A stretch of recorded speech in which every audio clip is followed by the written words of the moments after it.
मेरी सीईओ पत्नी जिहान पिछली जिंदगी में मुझसे तलाक ले लेती है और अपने एक्स बॉयफ्रेंड से शादी कर लेती है। वो मुझसे प्यार नहीं करती थी, लेकिन मैं उससे बहुत प्यार करता था। मैं उसकी कंपनी में उसी के ऑफिस में काम करने लगता हूं। जब भी उसे कोई परेशानी होती तो सबसे पहले मैं ही सामने आता। चाहे कंपनी के शेयर गिर रहे हो, कोई तकनीकी समस्या हो, प्रेजेंटेशन हो या कोई और दिक्कत, मैं ही सब ठीक करता था। लेकिन वो मेरी जगह अपने एक्स बॉयफ्रेंड की तारीफ करती थी। उसका एक्स बॉयफ्रेंड मेरा सारा क्रेडिट ले लेता था और जिहान उसे गिफ्ट में किस करती थी। मैं उसके पीछे कुत्ते की तरह लगा रहता था। जब वो दोनों साथ में होते या करीब होते तो मैं चुपचाप वहां से चला जाता था। ये सब मैं सिर्फ इसलिए करता था कि वो मेरी तरफ एक बार मुस्कुरा दे। उसकी एक मुस्कान से ही मैं पागल हो जाता था। उसकी खुशी के लिए ही मैंने तलाक के कागजों पर साइन कर दिए थे। लेकिन एक दिन उसके मैंशन में आग लग जाती है और कुछ ही पलों में आग बहुत फैल जाती है। मैं सभी लोगों को बाहर निकालता हूं, घर के नौकर चाकरों को भी, और फायर ब्रिगेड को कॉल करता हूं। तभी एक नौकर बताता है कि मैडम और नए सर अभी भी अंदर हैं। ये सुनकर मैं चौंक जाता हूं और उन्हें बचाने के लिए अंदर चला जाता हूं। वो दोनों अंदर फंसे होते हैं। मैं जिहान के कमरे की तरफ जाता हूं। दरवाजा जल रहा होता है तो मैं उसे लात मारकर तोड़ता हूं और अंदर जाकर उसे बाहर कॉरिडोर में ले आता हूं। लेकिन बाहर आते ही वो अपने एक्स बॉयफ्रेंड को ढूंढने चली जाती है और मैं अभी भी कमरे में ही होता हूं। तभी एक जलती हुई बुक शेल्फ मेरे ऊपर गिर जाती है और मैं उसके नीचे दबकर जलकर मर जाता हूं। वो बिना पीछे देखे अपने बॉयफ्रेंड को ढूंढने चली जाती है। उसे हल्की चोट लगी होती है और जिहान उसके इलाज के लिए पूरा अस्पताल बुक कर लेती है। वो मेरे अंतिम संस्कार में भी नहीं आती। जब मेरी आंखें खुलती है तो मैं फिर से पिछले समय में जन्म ले चुका होता हूं। मेरे सामने मेरी पत्नी जिहान तलाक के कागज लेकर खड़ी होती है। मैं समझ जाता हूं कि आगे क्या होने वाला है, क्योंकि मैं ये सब पहले जी चुका हूं। वो मेरे सामने तलाक के कागज फेंकते हुए कहती है, इस पर साइन करो, मुझे तुम्हारे साथ नहीं रहना। जिहान सोच रही होती है कि मैं हंगामा करूंगा, लेकिन उसे नहीं पता था कि मैं चुपचाप साइन कर दूंगा। मैं अपनी जेब से पेन निकालता हूं और तलाक के कागजों पर साइन कर देता हूं। मेरा ठंडा और शांत रवैया देखकर वो हैरान और स्तब्ध रह जाती है। मैं उठता हूं, अपनी बॉडी को स्ट्रेच करता हूं और मैंशन से बाहर निकलने लगता हूं। वो सोचती थी कि मैं घर पर बेकार पड़ा रहता हूं, लेकिन घर के नौकरों को भी पता था कि मैं ही घर से सारा काम संभालता था। बिजनेस, मीटिंग्स, डील्स, क्लाइंट्स, सब कुछ। जब सबको पता चलता है कि मैडम ने मुझे तलाक दे दिया है तो सब हैरान रह जाते हैं और आपस में बातें करने लगते हैं कि सर तो बहुत अच्छे हैं और सारा काम वही संभालते हैं, फिर भी मैडम ने उन्हें तलाक क्यों दिया। मैं उन सब को नजरअंदाज करते हुए जा रहा होता हूं। तभी मुझे कुछ याद आता है और मैं वापस उसके पास जाता हूं। वो अभी भी कमरे में खड़ी होती है। मैं उससे कहता हूं, मेरे जो कपड़े हैं उन्हें फेंक देना और जो गिफ्ट्स मैंने तुम्हारे लिए लिए थे उन्हें भी फेंक देना, और कंपनी के जो शेयर तुमने मेरे नाम किए थे उन्हें भी अपने पास ही रखो, मुझे उनकी जरूरत नहीं है। जिहान पूरी तरह से हैरान रह जाती है। मैं कमरे से निकलने लगता हूं, तभी वो कहती है, ठीक है, लेकिन बाद में मेरे पास मत आना, कुत्ते की तरह पीछे मत घूमना। मैं उसकी बातों को पूरी तरह नजरअंदाज करते हुए मैंशन से बाहर निकल जाता हूं। मैं सोचता हूं कि अगर मैं पहले वाला होता तो अब तक उसके पीछे भाग रहा होता। मुझे अपने पुराने व्यवहार पर शर्म आने लगती है। मैं अपनी जेब से फोन निकालता हूं और एक फ्लैट खरीद लेता हूं। मेरे पास कुछ पैसे थे। मैं सोचते हुए आगे बढ़ रहा होता हूं कि अब मुझे क्या करना है।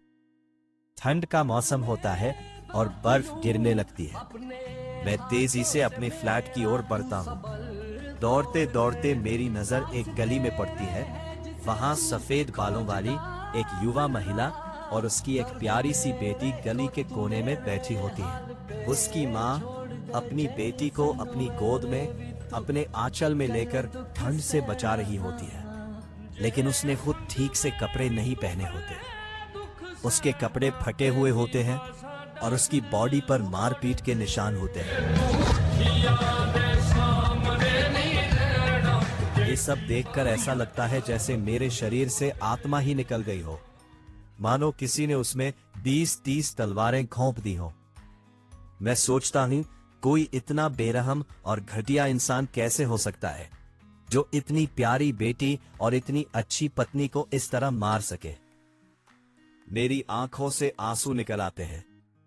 तभी मैं देखता हूं कि ठंड की वजह से मां और बेटी दोनों बेहोश हो चुकी हैं और उनकी बॉडी कांप रही है।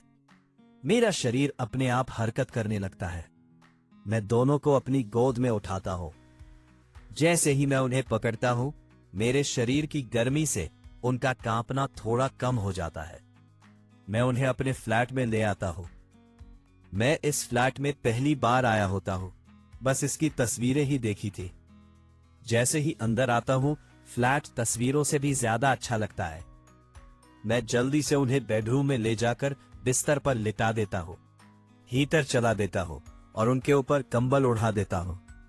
फ्लैट में खाने पीने के लिए कुछ नहीं होता, इसलिए मैं उन्हें सोता छोड़कर सामान लेने चला जाता हूं। कुछ देर बाद मैं किचन का सारा सामान लेकर वापस आता हूं। देखता हूं कि वे दोनों अभी भी सो रही हैं, जैसे कई रातों से सोई न हो। मैं उन्हें सोने देता हूं और किचन में खाना बनाने लगता हूं। मुझे खुद नहीं पता कि मैं ये सब क्यों कर रहा हूं, बस मेरे हाथ अपने आप चल रहे होते हैं। खाना बनाना मुझे पहले से आता था।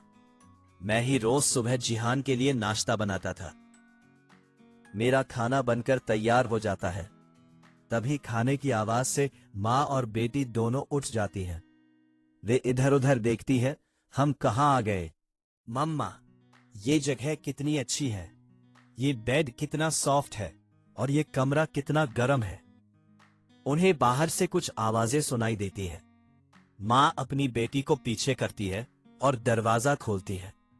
सामने मैं टेबल पर खाना लगा रहा होता हूँ। मैं कहता हूँ, आप दोनों मेरे शोर से उठ गई? वो पूछती है, आप कौन हैं और मैं यहाँ कैसे आई? मैं हल्की सी ठंडी सांस लेकर कहता हूँ, आप दोनों सड़क पर गली के बाहर बैठी थी, फिर बेहोश हो गए। आपने गर्म कपड़े भी नहीं पहने थे और ठंड से कांप रही थी। मैं घर जा रहा था, आपको इस हालत में देख नहीं पाया, इसलिए आपको यहां ले आया। और माफ कीजिए, आपको उठाते समय मुझे आपको छूना पड़ा। वो कहती है, नहीं नहीं, माफी तो मुझे मांगनी चाहिए, आपने तो हमारी मदद की है। मैं हल्का सा मुस्कुरा देता हूं। उसकी बेटी की नजर गरम गरम खाने पर होती है। ऑमलेट, रेमन, हॉट सूप और सलाद। वे जाने लगती है तो मैं कहता हूं, अरे आप कहां जा रही हैं? आपकी तबीयत ठीक नहीं है। वह कहती है, मैं किसी अजनबी के घर कैसे रुक सकती हूं? मैं कहता हूं, मैंने आपकी जान बचाई है तो मैं अजनबी कैसे हुआ? तभी उसकी बेटी के पेट से आवाज आती है और दोनों शर्मिंदा हो जाती हैं।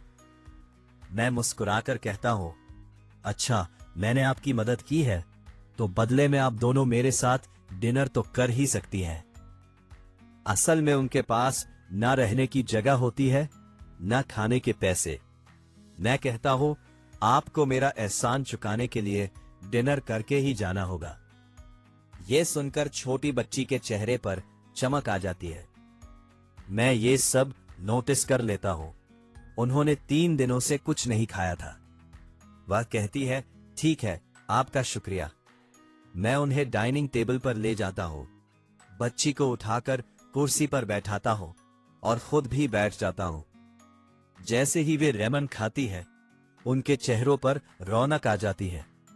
उन्हें खाते हुए देख मुझे सुकून मिलता है। मैं खुद बिना खाए बस उन्हें ही देखता रहता हूं। कुछ देर बाद मैं अपनी सोच से बाहर आता हूं। वे पूछती है, आपने तो कुछ खाया ही नहीं। मैं कहता हूं, ओ हाँ, और अंदर ही अंदर मुस्कुरा देता हूं। फिर मैं उनसे पूछता हूं, वैसे आप दोनों इतनी ठंड में सड़क पर क्यों थी? आपके कपड़े फटे हुए क्यों हैं? आपकी ये हालत किसने की? आपकी गर्दन पर ये चोट के निशान कैसे हैं? और आपके पति कहाँ है? यह सुनते ही बच्ची कांपने लगती है। उसके हाथ से चॉपस्टिक्स गिर जाती हैं और मां के मुंह में खाना अटक जाता है। मैं तुरंत उठकर उसे पानी देता हूं। वो पानी पीती है। मैं सोचता हूं, इसके साथ जरूर कुछ बहुत बुरा हुआ है। मैं कुर्सी पर बैठकर कहता हूं, आप मेरे सामने हैं, मुझे बता सकती है कि आपके साथ क्या हुआ? वो कांपते हुए, हकलाते हुए बोलने लगती है। फिर मैं कहता हूं, अगर नहीं बताना चाहती तो मत बताइए। वह कहती है, मेरा एक पति भी था। उसकी कंपनी डूब गई और अपनी गलती मानने की बजाय उसने मुझे और मेरी बेटी को ही मनहूस समझना शुरू कर दिया। वह रोज शराब पीकर आता और हम दोनों को मारता था। मैं किसी तरह अपनी बेटी को तो बचा लेती थी, लेकिन वह मुझे बहुत मारता था। मैं घर छोड़कर कहीं जा भी नहीं सकती थी, क्योंकि मेरा कोई रिश्तेदार नहीं है। बस माँ बाप थे, वे भी गुजर गए। अब हमारे पास रहने की कोई जगह भी नहीं थी। उसने मेरे छुपाए हुए पैसों से भी शराब पी ली। घर में न पैसे बचे थे, न खाने को कुछ था। जब सारे पैसे खत्म हो गए तो वह मुझसे पैसे मांगता। मेरे पास अपनी बेटी के खाने के लिए भी पैसे नहीं थे, तो वह मुझे बहुत मारता। एक दिन वह घर आया और तलाक के कागज लाकर बोला, इस पर साइन कर, मेरी एक दोस्त है, मैं उससे शादी करूंगा, वह मुझे पैसे देगी। मैंने कहा, मैं साइन नहीं करूंगी, मैं और मेरी बेटी कहाँ जाएंगे? वह बोला, मुझे कुछ नहीं पता। फिर कहने लगा, जब तक तो साइन नहीं करेगी मैं तेरी इस बेटी को मारूंगा। मैं कहता हूं, बस मुझे आगे कुछ नहीं जानना। मेरी आंखें लाल हो जाती हैं। मैं सोचता हूं, अगर वह आदमी मुझे मिल गया तो मैं उसे छोड़े बिना नहीं जाऊंगा, चाहे कुछ भी हो जाए। तभी मुझे बच्ची के रोने की आवाज आती है। मैं ऊपर देखता हूं, वह बेहोश हो गई होती है। मैं बच्ची से कहता हूं, अरे बेटा, रोना बंद करो, तुम्हारी मां को कुछ नहीं हुआ, वो बस सो गई है। लेकिन सच तो ये होता है कि वह कमजोरी की वजह से बेहोश हो गई थी। मैं उसे उठाकर बेडरूम में ले जाता हूं, बिस्तर पर लिटाता हूं और कंबल ओढ़ा देता हूं। फिर बच्ची से कहता हूं, तुम्हारी मां बस अब ठीक हो जाएगी, थक गई है, सो रही है, बहुत देर हो गई है, तुम भी सो जाओ। बच्चों को इतनी देर तक नहीं जागना चाहिए। वो अपने आंसू पोंछती है। मैं उसे उसकी मां के पास सुला देता हूं और उसे एक कहानी सुनाने लगता हूं। जब वो सो जाती है तो मैं दूसरे कमरे में चला जाता हूं। मैं अपने बिस्तर पर लेटकर सोचता हूं, अगर मैंने इन्हें कल यहां से जाने दिया तो ये कहां जाएंगी, क्या खाएंगी, क्या फिर उसी सड़क वाली गली में रहेंगी? वो छोटी सी बच्ची इतनी ठंड में कहां भटकेगी? यही सब सोचते सोचते मैं सो जाता हूं। अगली सुबह मेरी आंखें 6 बजे ही खुल जाती है। मैं खिड़की से बाहर देखता हूं। आसमान में काले बादल छाए हुए हैं और तेज बर्फबारी हो रही है। मैं अपने कमरे से बाहर निकलता हूं और उस कमरे में जाता हूं जहां मां बेटी सो रही होती है। वे अभी भी सो रही होती हैं और बहुत प्यारी लग रही होती है। मैं धीरे से दरवाजा बंद करता हूं और किचन में नाश्ता बनाने लगता हूं। तभी वो छोटी बच्ची उठकर मेरे पास आती है। एक आंख आधी बंद होती है, एक खुली। वो कहती है, चू चू, मुझे टॉयलेट जाना है। मैं थोड़ा घबरा जाता हूं और कहता हूं, चलो जल्दी चलो। मैं उसे जल्दी से टॉयलेट ले जाता हूं और कहता हूं, हो जाने के बाद हाथ मुंह धोकर नाश्ते की टेबल पर आ जाना। मैं तब तक टेबल पर नाश्ता लगाने लगता हूं। बच्ची की मां अभी तक नहीं जागी होती। थोड़ी देर बाद बच्ची हाथ मुंह धोकर आती है। मैं उसे प्यार से उठाकर बैठाता हूं और कहता हूं, चलो हम नाश्ता कर लेते हैं, तुम्हारी माँ अभी नहीं जागी है। मैं उसे नाश्ता खिलाने लगता हूँ। तभी उसकी माँ आती है, एक हाथ सिर पर रखे हुए, और कहती है, मैं यहाँ कैसे? बच्ची कहती है, मम्मा आप बेहोश हो गई थी, मैं बहुत रो रही थी। फिर इन अंकल ने बताया कि आप बेहोश हो गई थी, आपको बेडरूम में लिटाया और मुझे भी सुलाया और मुझे स्टोरी भी सुनाई। माँ कहती है, आपका बहुत बहुत शुक्रिया। मैं मुस्कुराकर कहता हूँ, अरे कोई बात नहीं। वो कहती है, बेटा ज़ीएन चलो। यह सुनकर मैं अचानक शॉक और सन्न रह जाता हूँ। बच्ची का नाम जीएन होता है। वह भी थोड़ी उदास हो जाती है, लेकिन फिर भी अपनी माँ की बात मानकर जाने लगती है। जब मैं होश में आता हूँ, तब तक वे लोग दरवाजे तक पहुंच चुके होते हैं। मैं जल्दी से उनके पीछे भागता हूं और पीछे से आवाज लगाता हूं, रुको। मैं कहता हूं, जब आपके पति ने आपको तलाक दे दिया है और आपके पास रहने की कोई जगह नहीं है, तो आप इतनी बर्फबारी में कहां जाएंगी? इस बच्ची को लेकर कहां जाएंगी? मां और बेटी दोनों का चेहरा झुक जाता है। मैं आगे कहता हूं, अगर मैंने सवाल पूछा है तो उसका जवाब भी मेरे पास है। मेरे इस फ्लैट में 3 लोगों के रहने की जगह है। आप दोनों यहां रह सकती हैं। बस आपको मेरे घर की देखभाल करनी होगी, और मैं ये मुफ्त में नहीं कह रहा हूं। इसके लिए मैं आपको हर महीने पैसे भी दूंगा। शियून मेरी तरफ देखती है और धीरे धीरे हकलाते हुए मना करना चाहती है। वो कहती है, मैं आपको जानती भी नहीं हूं, ऐसे कैसे रह सकती हूं? और मेरे पास किराया देने के लिए पैसे भी नहीं है। मैं कहता हूं, ऐसा समझिए कि आप मेरी मेड है और आप अपनी बेटी के साथ यहां रह सकती हैं। शियून के पास कोई और रास्ता भी नहीं होता। वह सोचती है कि उसकी बेटी का भविष्य खराब हो रहा है, उसकी पढ़ाई में रुकावट नहीं आनी चाहिए, इसलिए उसे हाँ कहना पड़ता है। मैं राहत की सांस लेता हूं और सोचता हूं, अगर मैंने इनकी मदद नहीं की होती तो इनके साथ कुछ भी हो सकता था। सड़क पर अकेली महिला के साथ कुछ भी हो सकता है, या वे ठंड से ही मर सकते थे। मैं कहता हूं, चलो नाश्ता ठंडा हो रहा है, पहले नाश्ता कर लेते हैं। ये सुनकर बच्ची के चेहरे पर एक प्यारी सी मुस्कान आ जाती है। दूसरी तरफ जिहान सोकर उठती है। उठते ही उसे कॉफी चाहिए होती है, लेकिन आज कॉफी नहीं होती। वह गुस्से में मुझे बुलाती है, वांग तुम कहाँ हो? तभी एक मेड आती है और कहती है, मैडम सर तो यहाँ नहीं है। जिहान गुस्से में पूछती है, कहाँ गए सर? मेड डरते हुए कहती है, मैडम आपने ही तो कल उन्हें तलाक दे दिया था। जिहान अपना सिर पकड़ लेती है और कहती है, ओह हाँ। उसका चेहरा गुस्से से लाल हो जाता है। वह मेड से कहती है, अब क्या देख रही हो? जाओ मेरे लिए कॉफी बनाकर लाओ। पहले मैं उसके उठने से पहले ही अपने हाथों से कॉफी बनाकर उसके कमरे में पहुंचा देता था, इसलिए उसे इसकी आदत हो गई थी। अगर सुबह सुबह उसे कॉफी ना मिले तो वो पूरे घर में हंगामा कर देती थी। कुछ देर बाद वो ऑफिस जाने के लिए तैयार होकर डाइनिंग टेबल पर आती है। मेड उसे कॉफी देती है।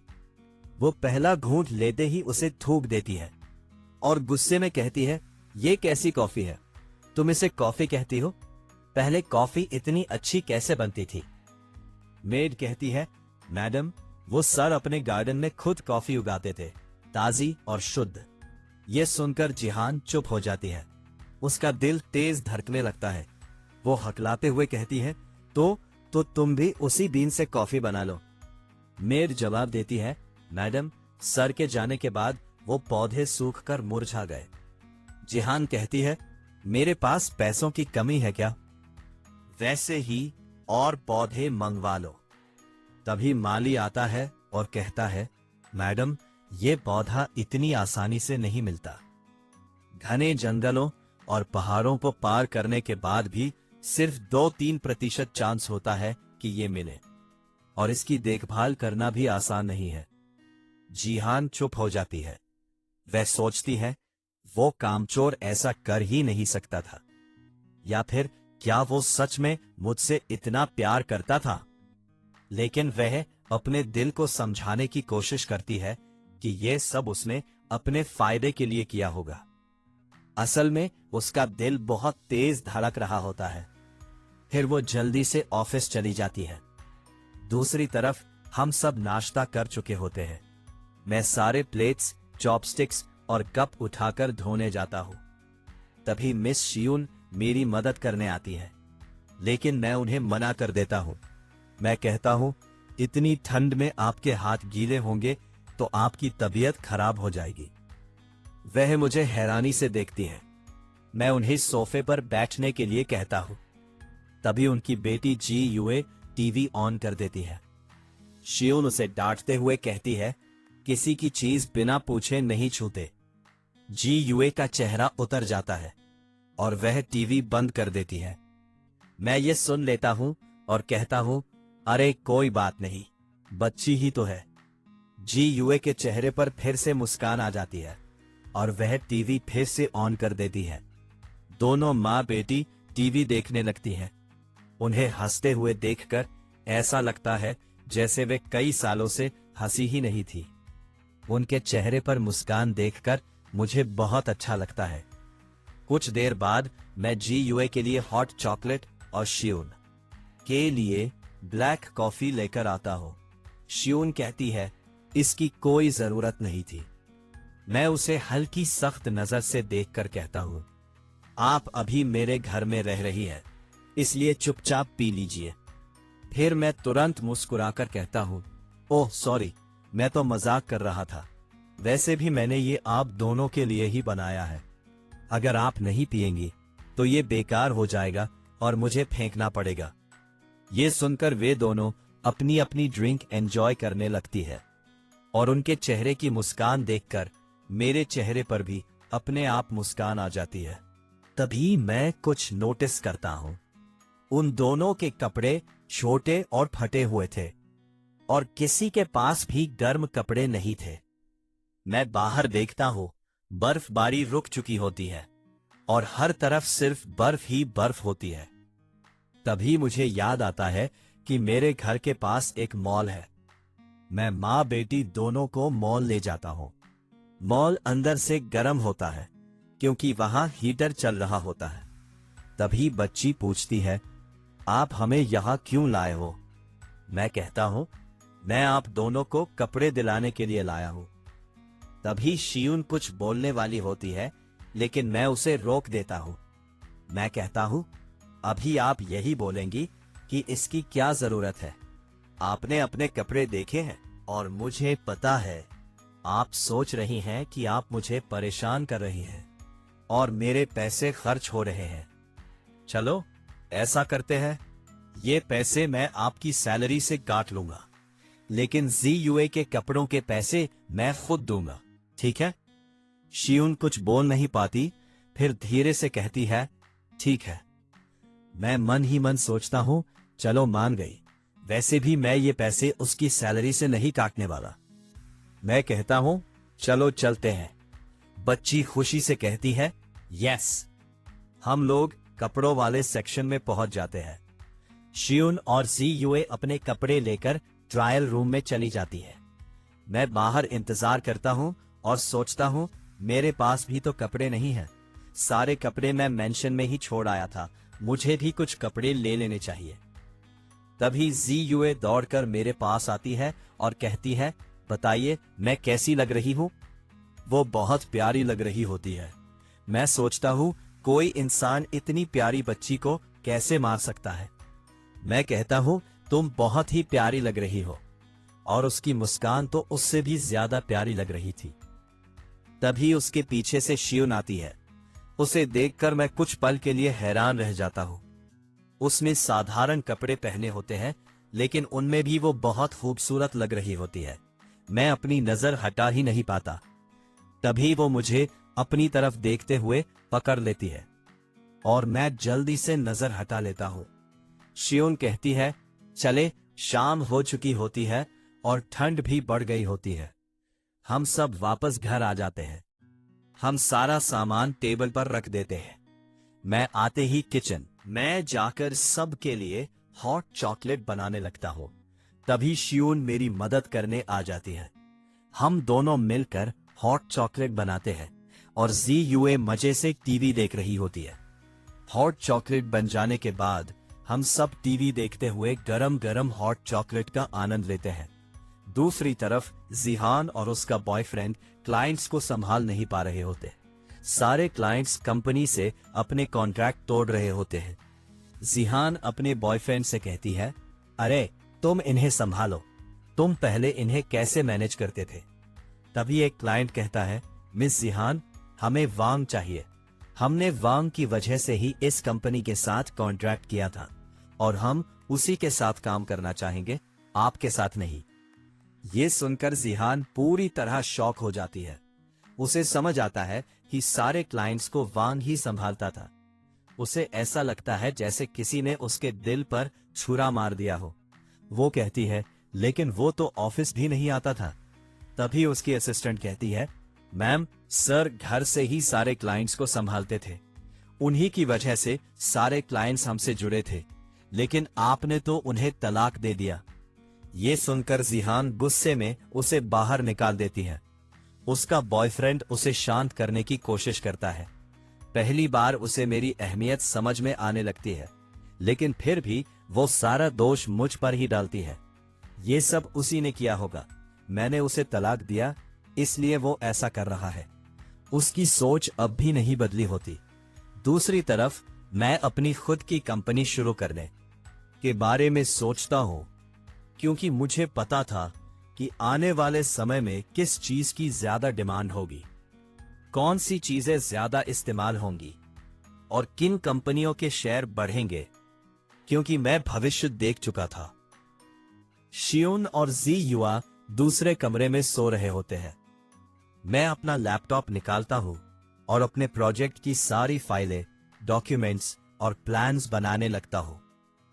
मैं यह भी तय करता हूं कि किन कंपनियों के शेयर बढ़ेंगे। फिर मैं सो जाता हूं। अगले दिन मैं अपने कॉलेज के दोस्त से एक कैफे में मिलता हूं। वो बेरोजगार होता है, लेकिन बहुत होशियार होता है। मैं उसे अपना प्लान समझाता हूं और वो उसे समझ जाता है। मैं कहता हूं, चल भाई, कल से अपना बेस्ट देते हैं। वो कहता है, क्यों नहीं दोस्त, अब समय आ गया है। अगले दिन से हम काम शुरू कर देते हैं। हम 5 से 6 महीनों तक लगातार मेहनत करते हैं। इस दौरान हमें बहुत मेहनत करनी पड़ती है। इन्वेस्टर्स को समझाना, क्लाइंट्स को संभालना, कंपनी के शेयर बढ़ाना और कंपनी को ऊपर ले जाना। मैं रात के 3 से 4 बजे तक काम करता था और ऐसा नहीं था कि मेरा दोस्त काम नहीं करता था। वो बाहर के सारे काम संभालता था और मेरे साथ मिलकर क्लाइंट्स को भी मैनेज करता था। वह भी रात के 2-3 बजे तक जागता था, बल्कि शायद मुझसे भी ज्यादा मेहनत करता था। ऐसे ही एक दिन मैं रात के 2 बजे तक काम कर रहा था। तभी शियून की नींद टूट जाती है। वो टॉयलेट जाने के लिए उठती है और दरवाजे के कोने से देखती है कि मैं अभी भी काम में लगा हुआ हूं। मैं काम में इतना डूबा होता हूं कि उसे नोटिस ही नहीं कर पाता। वो मुझे देखकर मुस्कुराती है और धीरे धीरे कंफल और देखती है, अपने कमरे में चली जाती है। अगली सुबह जब मैं उठता तो अपने ऊपर कंबल देखकर मुस्कुरा देता और समझ जाता कि ये किसने किया है। इन महीनों में हम एक दूसरे के साथ थोड़ा कंफर्टेबल हो गए थे। मैंने जी यूए का स्कूल में एडमिशन भी करवा दिया था ताकि उसकी पढ़ाई में कोई दिक्कत ना हो। शियून सुबह नाश्ता बना देती थी, जी यूए को उठाकर स्कूल भेजती थी। फिर मैं उठता, हम दोनों नाश्ता करते और मैं फ्रेश होकर अपने काम में लग जाता। दूसरी तरफ शियून भी घर के कामों में लग जाती। बर्तन धोना, टेबल साफ करना, खिड़कियां साफ करना, कपड़े धोना। वो भी बहुत मेहनत करती थी। मैं रोज शाम को जी यूए के साथ खेलता था, क्योंकि मैं सारा काम घर से ही करता था, इसलिए उसके लिए समय निकाल लेता था। और रविवार को मैं शियून और जी यूए दोनों को घुमाने भी ले जाता था। अब माँ बेटी दोनों की जिंदगी धीरे धीरे सुधर रही थी और मेरी कंपनी भी धीरे धीरे टॉप पर पहुंचने लगी थी। अब हर बड़ी कंपनी हमारे साथ काम करना चाहती थी, लेकिन मैं अब भी सारा काम घर बैठकर ही संभालता था। ऑफिस में सारे वर्कर्स को मेरा दोस्त संभालता था। दुनिया के लिए वही कंपनी का मालिक था, लेकिन असल में कंपनी का मालिक मैं था और दूसरा मालिक मेरा दोस्त था, क्योंकि हमारी मेहनत से ही कंपनी इतनी बड़ी बनी थी। दूसरी तरफ जिहान की कंपनी लगातार डूबती जा रही थी। वर्कर्स ठीक से काम नहीं कर पा रहे थे और इन्वेस्टर्स को भी उनके प्रोजेक्ट्स में कोई दिलचस्पी नहीं थी, इसलिए उन्होंने इन्वेस्ट करने से मना कर दिया। उसके कई बिजनेस थे, जैसे फैक्ट्री, लेकिन उसमें भी आग लग गई और पूरी फैक्ट्री जल गई। कंपनी के शेयर भी लगातार गिरते जा रहे थे। असल में ये सारे बिजनेस मैं ही संभालता था और मेरे जाने के बाद ही सब कुछ बिगड़ गया था। तभी जिहान और उसकी कंपनी देखती है कि ZUA मोटर्स नाम की कंपनी बहुत तेजी से पॉपुलर हो रही है। उसके शेयर भी तेजी से बढ़ रहे होते हैं। जिहान सोचती है कि ZUA मोटर्स से कांटेक्ट करना चाहिए, लेकिन उसकी कंपनी की हालत इतनी खराब होती है कि वो ऐसा करने की हिम्मत नहीं जुटा पाती। तभी उसे याद आता है कि कुछ दिन पहले उसे एक बड़े बिजनेसमैन की तरफ से एक पार्टी का इनविटेशन आया था, जिसमें बड़े बड़े बिजनेस लोग आने वाले थे। जिहान सोचती है शायद ZUA मोटर्स कंपनी के मालिक को भी बुलाया गया हो। असल में वो मेरी ही कंपनी की बात कर रही होती है, क्योंकि मैंने अपनी कंपनी का नाम ZUA के नाम पर रखा होता है, ZUA मोटर्स। लेकिन आज तक मैंने अपना चेहरा किसी को नहीं दिखाया होता, ना क्लाइंट्स को, ना इन्वेस्टर्स को। किसी को भी नहीं पता होता कि असली मालिक कौन है। इस कंपनी का असली मालिक मैं ही होता हूं। सबको लगता था कि मेरी कंपनी का मालिक मेरा दोस्त है, लेकिन ऐसा नहीं था। क्लाइंट से बात मेरा दोस्त करता था, लेकिन मैं सबकी बातें सुनता था और जो मैं उसे करने को कहता था वही वो करता था। किसी को मना करना हो या किसी के साथ डील करनी हो, सब मेरे और मेरे दोस्त के हाथ में होता था। मैं ईयरबड्स के जरिए अपने दोस्त को निर्देश देता था। लेकिन एक आदमी ऐसा था जिसे सब कुछ पता था कि असली मालिक कोई और है। वो था नंबर 1 बिजनेसमैन। उसने मुझे और मेरे दोस्त दोनों को पार्टी का निमंत्रण भेजा होता है। मैं सब समझ जाता हूं और अपने दोस्त से कॉल पर कहता हूं, लगता है अब फेस रिवील करने का समय आ गया है। पार्टी का दिन आ जाता है। मैं ZUA और श्यून से कहता हूं, आज हमें एक पार्टी में जाना है। ZUA खुशी से उछलने लगती है और मेरे चेहरे पर भी मुस्कान आ जाती है। मैं श्यून से कहता हूं, ये एक बिजनेस पार्टी है, वहां बड़े बड़े लोग आएंगे, तो अच्छे कपड़े पहन लेना और ZUA को भी अच्छे से तैयार कर देना। श्यून कहती है, ठीक है। मैं अपने कमरे में जाता हूं, कुछ मीटिंग्स अटेंड करता हूं और देखते देखते शाम हो जाती है। मैं फ्रेश होकर एक ब्लैक सूट पहनता हूं और परफ्यूम लेकर बाहर आता हूं। मैं ZUA को देखता हूं, वो बहुत प्यारी लग रही होती है।